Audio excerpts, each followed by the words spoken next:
You are the new project manager joining a project in the middle of execution. Last project manager left the organization due to health issues. Okay, you want to check what are the risks organization have handled in the past. So straightforward, the question is asking what happened in the past. Okay, where do we would you look at? Okay, this risk register is for current project.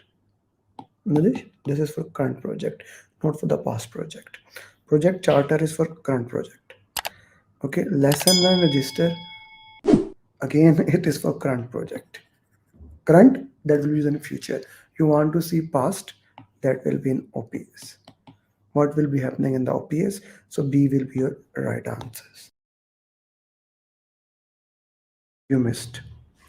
You sent a report to all important stakeholders. Okay. However, when you went to meet, many of them have not read the report. It's the simple thing that you assume that the people will do the task. They haven't done it. This happens in life. That's why we call it life. You sent a report to the wrong stakeholder. We don't know that from the question. You did not send the video. We don't know that from the question that we have to send the video to them. You did not identify preferred communicate. This can be nothing. It's their fault. It's never their fault. C is the right answer.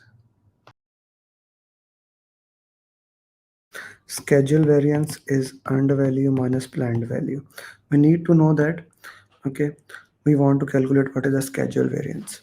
You are the project manager responsible for the upgradation of man diesel engine. The entire contract is expected to complete in 8 months. Okay, total cost is, this is the total cost budgeted.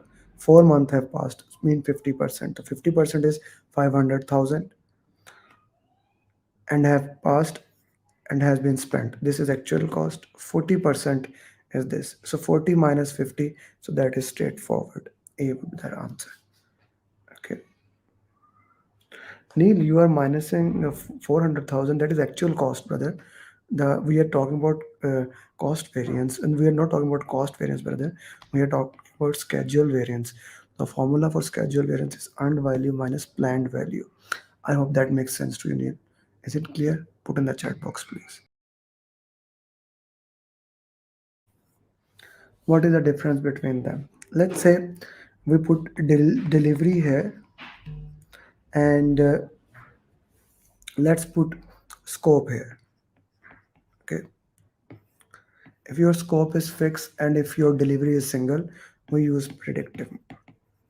If your scope is in variable and delivery is in past, we use AHI. Okay, if your scope is variable but you need single delivery, we use iterate. And here comes in parts incremental. This is clear to everyone? Put yes or no in the chat box. A client has requested to deliver the project in parts.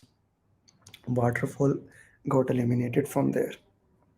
His requirements are fixed. Okay, iterative is not in parts. Here, agile requirements are not fixed. So we directly go with incremental. The purpose of this question is only one thing. The purpose of this question is that you understand what does it mean having different life cycles. How do you identify different life cycles? That's it. Because that will be the mindset that you will be needing in your PMP exam. You're the project manager responsible for upgradation. A functional manager come to your project and has taken the key resource for the project. Okay, you have waited for the functional manager to return that resource. It cannot be strong, it cannot be projectized, it cannot be balanced. It will not be functional because in the functional you are more of an expeditor. You will not be even managing the project. So this is weak matrix. This is weak matrix, guys.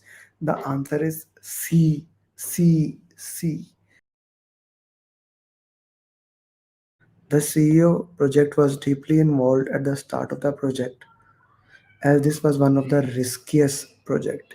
Now he has requested only to involve him in the phase review meeting as he is busy with the upcoming. What document? This is not a problem. This is about 4 hour, right information, right time, things like that. If we put on a power interest matrix, he still has power, he's still interested, just a little bit less interested. So it's not a issue log, it's not a resource, It talks about the frequency, so it's a communication plan. Straightforward, it goes to communication. I don't quoted this. The communication channels, this is the formula n into n minus 1 by 2, where n is the number of stakeholders. Okay, where n is the number of stakeholders. You are reporting five stakeholders in the past. Okay, one, two, three, four, five. You are reporting to five stakeholders in the past. This is you. These are five stakeholders. Now there are two more stakeholders. One, two, one, two, three, four, five, six, seven. How many number of people are there? This is also there now. Eight. So eight into eight minus one by two, four, seven, 28. So this is the interesting. This was the twist that you need to calculate yourself also into that. Sometimes people don't calculate that thing, and then it become interesting into that way. A new stakeholder has entered. You have put him in the stake. You have determined his engagement level. He is resistant as it can make his team job obsolete. What will you do? Ignore him? Never. Try to hide facts. Bad practice. Have to okay. Escalate to the sponsor later on. Okay. C option. C is the right answer here. You are working in an agile organization. Business case and benefit management plans have been approved. Now organization is trying to make proof of concept whether this project can work or not. The question is asking that uh, which is the proof of concept. If the question was what will be the next thing, then that will be the project charter. Here the question is asking proof of concept, guys. Minimum viable project is the proof of concept. Now minimum viable project, please. Yeah. The development team has calculated the velocity. Product owner is answer. It should be 40 story point. You try to reach a consensus. Whose decision you should take? Escalate to sponsor. Can you remove the volume tool? Why do you want me to? Okay. Oh, sorry. Sorry, Rupak. I hope now. C. C. Can't read the Upman. Sorry. I did not check it at that time.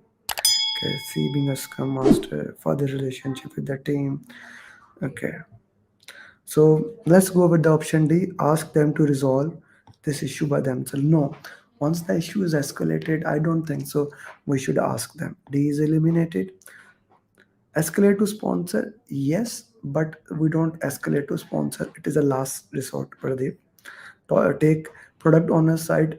If the question was saying who will decide the value or which user story is more valuable, we would have taken the side of product owner. But here we're talking about effort, story points.